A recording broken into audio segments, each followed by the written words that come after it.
You've set up a trust for your trust beneficiaries.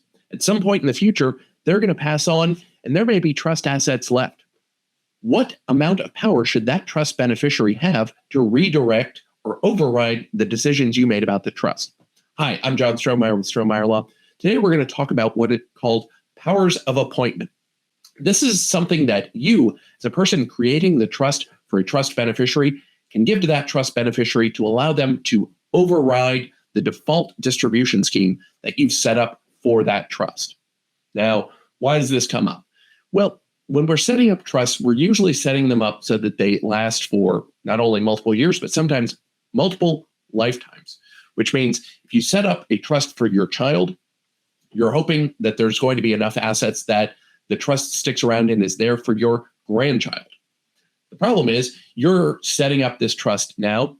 That trust may not be set up and funded until you die.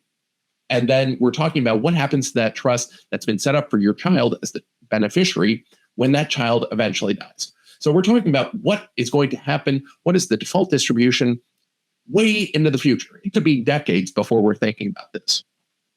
What a power of appointment does is it allows that trust beneficiary to say, hey, here we are.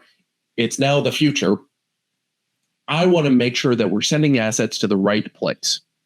Now, some of our clients say, I don't care. We're going to make the decisions now. They're not going to have any power of appointment. They're not going to have any power to override what is happening in this trust. Other clients say, look, I don't care. I won't be here, and neither will my kid. Let them figure out what to do with it. So, in effect, power of appointment is the ability to override the decisions that the trust settlor or the trust grantor makes about what is going to happen to the distribution of the trust at some point in the future. Now, why do we want to do this? Again, as I said, you're thinking about sending assets to a different person, giving that beneficiary the ability to override what you want. Normally, what we see in trusts is, well, you're going to leave assets, if not to your spouse, to your kids. And when the kids pass, then it's going to default to going to that kid's kids or your grandchildren. You may want to give them the right to do this. You may want to say, look, it's fine. We're not going to be here. You can give them the ability to redirect it or override your default distribution because you trust them to make the right choice or you just don't care. A lot of what we think about is how much power should they have? And if you don't give them any power, well, there's nothing to do. They don't have anything that needs to be done because whatever's left in that trust, they're going to go ahead and move it to wherever it needs to go. So think of it as a continuum of how much power should you give to your beneficiary to override. The smallest amount of power, you give them no power of appointment. When the trust terminates, beneficiary, whatever's left, I'm going to tell you exactly where it's going, and it doesn't matter what's in there or why you think it needs to go somewhere else. It's going to go to exactly where I've set it to go. This is a tool that we do actually use frequently for clients.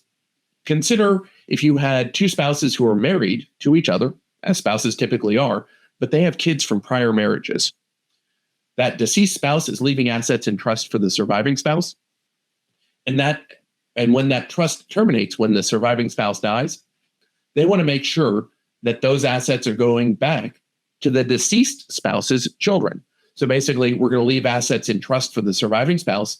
And when the surviving spouse is no longer here, we're not going to give them a power of appointment because we want to make sure it comes back to the deceased spouse's children. Again, we're putting some control on it. We're putting a heavy amount of control on that asset and giving zero control to the trust beneficiary.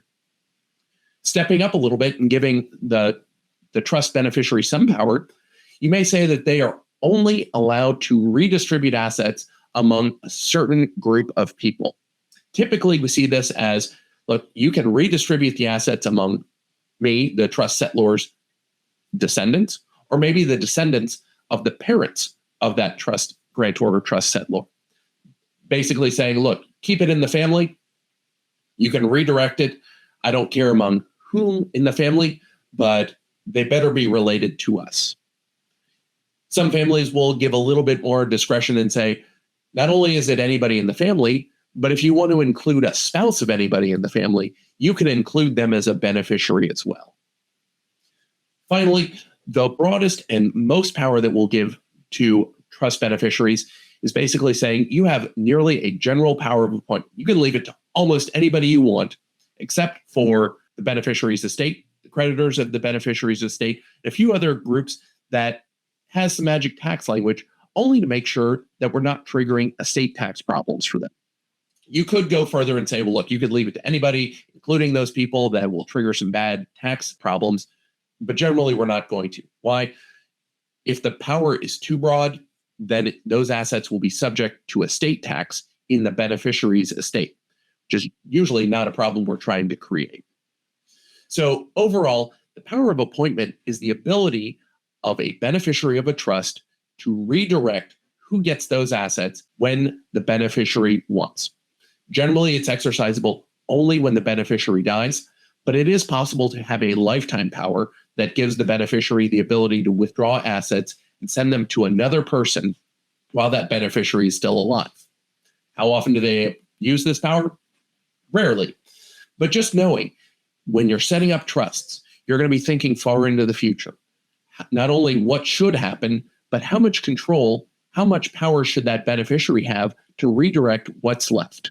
Thanks for watching. We've got lots of other videos about trusts and what to think about when you're setting up trusts. Make sure you stick around, like, comment, and subscribe.